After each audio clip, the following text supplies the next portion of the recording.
6e édition 2018. Ce forum va se passer ici à Goma, dans la paroisse Saint-François-Xavier Ndocho, du 22 au 25 mars 2018. Pourquoi un tel forum? C'est une initiative du pape Saint Jean-Paul II depuis les années 1989, qui a pensé qu'il était nécessaire, n'est-ce pas, de réunir les jeunes du monde entier. Mais comme tous les jeunes ne pouvaient pas se retrouver autour de lui, à cause, n'est-ce pas, des difficultés financières et autres difficultés administratives, il a voulu que, à chaque dimanche de Rameau, chaque évêque puisse se retrouver avec ces jeunes. Et voilà, pour cette année, nous serons donc à Ndocho, du 22 au 25 mars. Et le thème qui nous a été proposé par le Saint-Père, le thème général, c'est « Sois sans crainte, Marie, car tu as trouvé grâce auprès du Seigneur ». Et le Saint-Père nous a invités à ne pas avoir peur, que chacun puisse remplacer le nom de Marie par son propre nom. « Sois sans crainte, Gabriel ». Sois sans crainte Elvis, sois sans crainte Marie-Jeanne, sois sans crainte Adèle. Oui, la jeunesse que nous avons devant nous aujourd'hui pourrait avoir des raisons d'avoir peur, mais le pape nous dit de ne pas avoir peur. La plus grande peur que nous devons avoir, n'est-ce pas, c'est la peur d'avoir peur. Kusikia woga ya kuogopa ndio woga ambao tunapaswa kuepuka. Et ça sera le thème général. Mais autour de ce thème, nous avons des panels. Parce que les jeunes n'ont pas que des problèmes spirituels.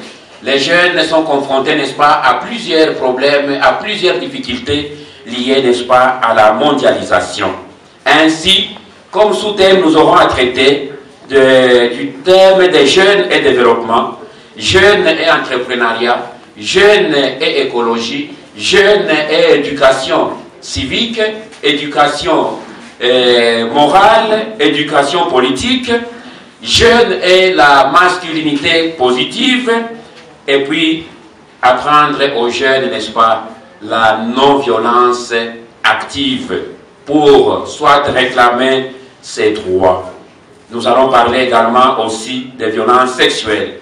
Mais tous ces sous-thèmes seront présentés par nos partenaires, qui chacun, à ce qui les concerne, est spécialiste dans cette matière. Qui sont nos invités?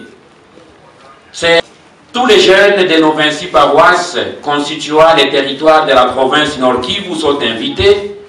Nous avons invité également nos amis de l'archidiocèse de Bukavu, d'Uvira et de Beni Butembo. Et comme c'est un forum régional, on ne peut pas parler de la région sans faire allusion, n'est-ce pas, au pays des Grands Lacs. Ainsi dit, nous avons lancé également une invitation au Rwanda, au Burundi, au Kenya, en Ouganda et puis en Tanzanie. Et là, nous attendons pour chacun de ces pays une délégation de 50 jeunes et nous sommes passés par la CIRGL pour faciliter, n'est-ce pas, la tâche. Et donc, c'est un forum qui se veut régional. Tombe vraiment à point nommé, parce que nous avons un message à adresser à la jeunesse, non pas seulement de Goma, mais de tous les pays, et des pays voisins aussi. C'est que le plus grand message, c'est de ne pas avoir peur devant l'avenir. Bien sûr, on peut avoir l'une ou l'autre raison de craindre, de dire quel sera demain et tout ça. Mais là où les pessimistes se découragent, là où les hommes sans foi se suicident, nous, avec la foi, nous disons rien n'est encore perdu, tout est encore possible. La non-violence active sera parmi les enseignements, mais aussi vous allez apprendre les jeunes comment réclamer leurs droits. Il s'agit de quels droits que vous allez apprendre aux jeunes? Vous savez, il s'agit des droits d'une manière générale. Il y a d'abord droit à la citoyenneté, il y a avoir une identité, il y a les droits de la démocratie, les droits aux élections, les droits fondamentaux. et peut-être faire, n'est-ce pas, quelques enseignements par rapport à la situation de l'heure. Et nous aurons la chance, si son Excellence, Monsieur le Gouverneur, accepte de venir, il aura le temps d'échanger, n'est-ce pas, avec la jeunesse sur des questions d'actualité en la matière. Combien de jeunes attendus? Et nous avons la prétention de recevoir plus de 15 000 jeunes sur notre site. Monsieur l'abbé, vous aviez parlé des résultats positifs aux éditions précédentes.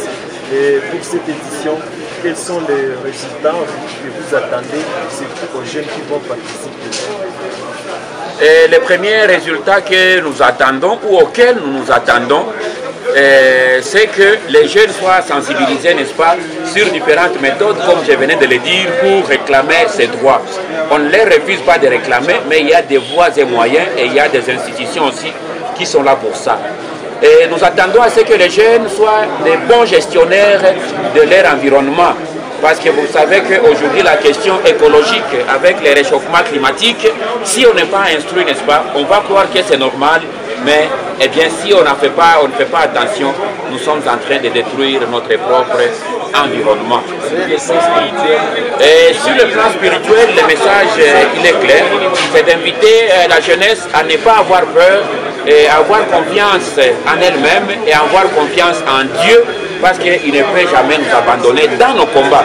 Bien sûr, le Seigneur ne prendra jamais notre place, mais il est là, dans nos luttes quotidiennes, et nous sommes sûrs que la victoire est de notre côté. Deuxième édition, la particularité c'est quoi par rapport aux éditions précédentes? Bon, il y a plusieurs particularités. Il y a d'abord, j'ai dit, le thème, il est différent, les lieux, il est différent, les artistes qu'on a invités sur le plan culturel, c'est différent. Et donc nous avons voulu encourager les talents locaux, n'est-ce pas, pour qu'ils puissent avancer, qu'ils soient d'abord connus devant ces publics, et qu'ils puissent aussi, n'est-ce pas, avancer. Nous allons aussi insister sur les enseignements plutôt que sur l'aspect seulement de la musique et de la danse sans aucun message. Et même tous les intervenants sur le plan de la culture, ils sont obligés de travailler notre thème. Et donc on ne prend pas un artiste pour le prendre.